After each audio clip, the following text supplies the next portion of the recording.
Здравейте, аз съм Милана от отбор TechKids на профилирана природо-математическа гимназия Екзархантин, първи град Видин. Сега ще ви демонстрирам как да програмирате своя първи робот, който заедно конструирахме. Програмата се нарича LEGO Mindstorm CV3. Като ще започнем с блокчетата от зелената графа, тъй като те ще ви бъдат необходими за изпълнението на мисията. Както виждате, това е първия блок, който задвижва средния мотор, намиращ се на щипката. Имаме няколко параметъра, като най-отгоре в зелената лента виждате буква, като тази буква съответства на порта, в който е включен дадения мотор. Имаме ротации, като те варират от минус 100 до 100, като положителните ротации са за движение напред и следователно отрицателните за назад.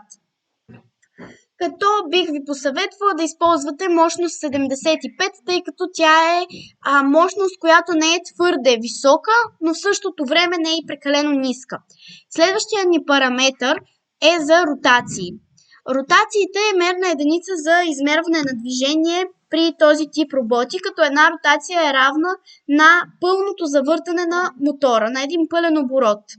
Последният параметър, който няма да имате нужда от промяна в него, е за спирането. Дали роботът да спре директно там, докъдето е стигнал, след извършването на дадените ротации, или да продължи по инерция. Като продължаването по инерция е доста рисков вариант, тъй като всеки път може да бъде различно, което дава огромни отклонения. За следващият блок, който задвижва един от големите мотори, които са на гумите, тук отново имаме същите параметри. По-особеното тук е, че задвижваме само един от моторите. Както казах, този, който задвижва една от гумите. С този блок можем да постигнем завой. Така. Следващият ни блок е Move Streaming, като тук вече задвижваме двете гуми заедно, за разлика от предния блок. Отново имаме същите параметри, с леки изменения обаче. Ето тук горе, където въвеждаме портовете, имаме вече два порта, тъй като включваме два мотора.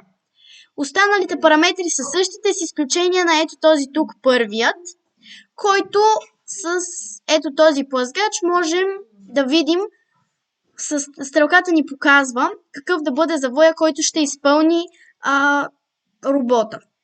Като не ви препоръчвам също да използвате този блок, тъй като той не е достатъчно прецизен и би дал големи отклонения, които в случаи, в които се изисква голяма точност, биха дали огромни отклонения и би станала грешка. Ето го и последният блок от тези, които ще ви покажем. Той се нарича Move Tank, като той е един от най-често използваните блокове, тъй като се базира на принципа на танка и е много стабилен и не дава почти никакви отклонения при движението. Тук отново използваме задвижване на двата мотора, имаме параметри за два порта включени, ротации, спиране, но различното тук е, че имаме възможност да зададем отделни мощности на двете гуми. Като имаме най-голяма полза от това, че едната мощност може да бъде минусова, а другата положителна. Като с това нещо постигаме завой, в който едната гума на робота се движи напред, а другата назад. По този начин правим стабилен завой, който не заема чак толкова място и с който при завъртането не бутаме прекалено много елементи.